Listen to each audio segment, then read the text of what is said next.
कुछ दिनों पहले मोदी मंत्रिमंडल विस्तार में केंद्रीय मंत्री बनाए गए नारायण राणे को उद्धव ठाकरे के खिलाफ दिए गए बयान के बाद गिरफ्तारी हुई।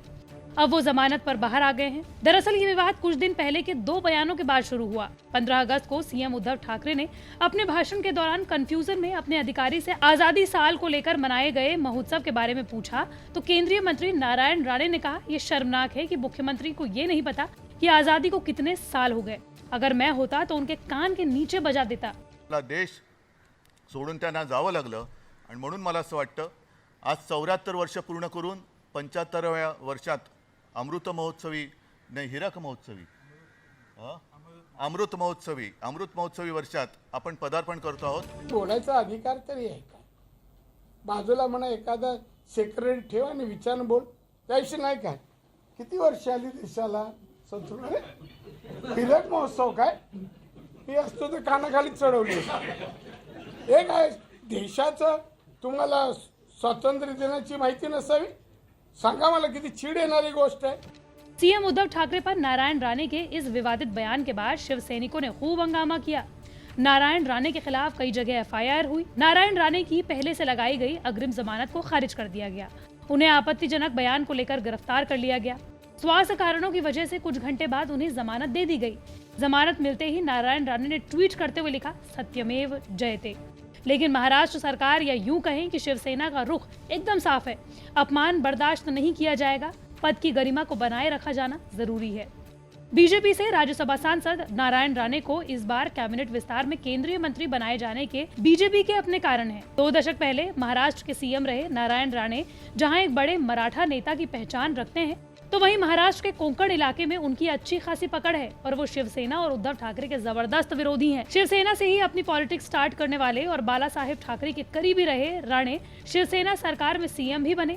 लेकिन आज के सियासी समीकरण इतने अलग हैं कि उद्धव ठाकरे का ही असल विरोध करते हुए 16 साल पहले शिवसेना से अलग होने वाले नारायण राणे शिवसेना के लिए सबसे बड़ी चुनौती बन गए हैं। शिवसेना से ही सीएम रहे नारायण राणे की आखिर अब इस पार्टी से पटरी क्यों नहीं खाती? वो उद्धव ठाकरे से इतने खफा क्यों रहते हैं कि शिवसेना छोड़ने के बाद कांग्रेस से लेकर अपनी पार्टी बनाने वाले राणे आज बीजेपी से केंद्रीय मंत्री हैं और शिवसेना को उनके इलाकों में घेरने के लिए तैयार बैठे हुए हैं। माना जाता है कि 3 दशक के बड़े राजनीतिक अनुभव वाले नारायण राणे को शिवसेना के लिए सबसे बड़ी मुश्किल बनाए जाने के लिए मंत्री पद से नवाजा गया। तो जो सबसे बड़ा कारण है उनमें ये कि पहला तो नारायण राणे महाराष्ट्र में एक मजबूत मराठी नेता की पहचान रखते हैं, जो महाराष्ट्र की राजनीति के लिए सबसे जरूरी फैक्टर्स में से एक है। दूसरा, नारायण राणे शिवसेना छोड़ने के साथ ही उनके कट्टर विरोधी हैं, जो आज की सियासत के लिए बीजेपी के लिए खूब काम आएगा। इसके साथ ही नारायण राणे का उन इलाकों में भारी जनाधार है जहां से शिवसेना भी काफी मजबूत हुई है। यानी मोटे तौर पर देखें तो मुंबई, ठाणे और कोंकण, इन्हीं इलाकों से राणे ने अपनी राजनीति को गति दी। 16 साल पहले राणे ने शिवसेना को तो छोड़ दिया, लेकिन मुंबई और कोंकण में उनका बेस उतना नहीं टूटा। कोंकण में खासकर रत्नागिरी और सिंधुदुर्ग में उनका अच्छा दबदबा माना जाता है।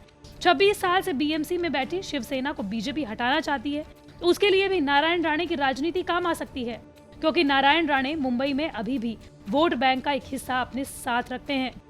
अगर बात करें शिवसेना के सच्चे सिपाही नारायण राणे के 16 साल पहले शिवसेना छोड़ने की असल वजहों की, तो साल 2005 में उनके सीएम उद्धव ठाकरे से अनबन के कारण रिश्ते खराब हो गए। बाल ठाकरे के वारिस उद्धव के बिना पार्टी में पकड़ रखना संभव नहीं था, इसलिए जुलाई 2005 में नारायण राणे शिवसेना छोड़कर कांग्रेस में शामिल हो गए। एक नजर नारायण राणे के सियासी सफर पर डालें तो 69 साल के नारायण राणे का काफी जल्द ही शिवसेना से जुड़ाव हो गया था। अपनी जिंदगी के शुरुआती दिनों में चेंबूर इलाके में उनकी धाक इस कदर थी कि युवाओं में खासे लोकप्रिय थे और शिवसेना के शाखा प्रमुख बन गए। नारायण राणे के अंदर बाला साहेब ठाकरे को एक नजर में ही नेता की खूबियां नजर आई और साल 1985 से 1999 तक राणे शिवसेना की तरफ से कॉर्पोरेटर रहे। 1990 में पहली बार विधायक बने राणे अब तक 6 बार विधायक बने जा चुके हैं। नारायण राणे 1999 में करीब 9 महीनों के महाराष्ट्र के सीएम रहे। 1999 से 2005 तक महाराष्ट्र विधानसभा में विपक्ष के नेता बनने के बाद जुलाई 2005 में शिवसेना छोड़कर वो कांग्रेस में शामिल हुए। राणे 2005 से 2014 तक कांग्रेस एनसीपी सरकार में कई विभागों में मंत्री रहे। साल 2017 में उनका कांग्रेस से भी मोह भंग हो गया और महाराष्ट्र स्वाभिमान पक्ष नाम से उन्होंने अपनी एक पार्टी बना ली। लेकिन 2018 में नारायण राणे बीजेपी के सहयोग से राज्यसभा पहुंचे और 2019 में उन्होंने अपनी पार्टी बीजेपी में विलय कर ली। आज नारायण राणे मोदी मंत्रिमंडल में MSME यानी सूक्ष्म, लघु और मध्यम उद्यम मंत्री हैं।